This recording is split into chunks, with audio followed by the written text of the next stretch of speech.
మన భారతదేశంలో ఉన్న 12 జ్యోతిర్లింగాల్లో చాలా ప్రత్యేకమైన జ్యోతిర్లింగం త్రియంబకేశ్వర జ్యోతిర్లింగం.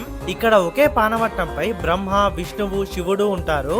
అండ్ ఈ శివలింగం మధ్యలో నుంచి ఎప్పుడూ నీళ్లు వస్తూనే ఉంటాయి. ఈ ఆలయం మహారాష్ట్రలోని త్రియంబక్ లో ఉంటుంది. అండ్ ఇది నాసిక్ నుంచి 30 కిలోమీటర్స్ దూరంలోనే ఉంటుంది. అయితే పూర్వం గౌతమ మహర్షి అహల్య గోహత్య పాపానికి ప్రాయశ్చిత్తంగా శివుని కోసం తపస్సు చేస్తే ఇక్కడ శివుడు, బ్రహ్మ, విష్ణువు ముగ్గురు ప్రత్యక్షమవుతారు. సో అందుకే ఈ ఆలయం త్రిమూర్తులకి నిలయంగా ఉంది. అండ్ ఈ ఆలయం చాలా పెద్దగా, విశాలంగా ఉంటుంది. ఈ ఆలయం నుంచి 400 మీటర్స్ దూరంలోనే కుషావర్త తీర్థం ఉంటుంది. ఈ కుషావర్త తీర్థంలో స్నానం చేస్తే మనం చేసిన పాపాలు పోతాయని, ఇంకా ఏం రోగాలున్నా పోతాయని నమ్ముతున్నారు. ప్రతి 12 సంవత్సరాలకు ఒక్కసారి జరిగే కుంభమేళ కూడా ఇక్కడ జరుగుతుంది. దీని చుట్టూ మొత్తం కూడా పెద్ద మండపం ఉంది. అండ్ ఈ మండపంలో శివుడు, వినాయకుడు, విష్ణుమూర్తి ఇలా చాలా ఆలయాలు కూడా కనిపిస్తున్నాయి. ఇంకా ఈ ఆలయం వెనుకనే బ్రహ్మగిరి పర్వతం ఉంటుంది. ఆ బ్రహ్మగిరి పర్వతం పైనే గోదావరి జన్మస్థలం ఉంటుంది.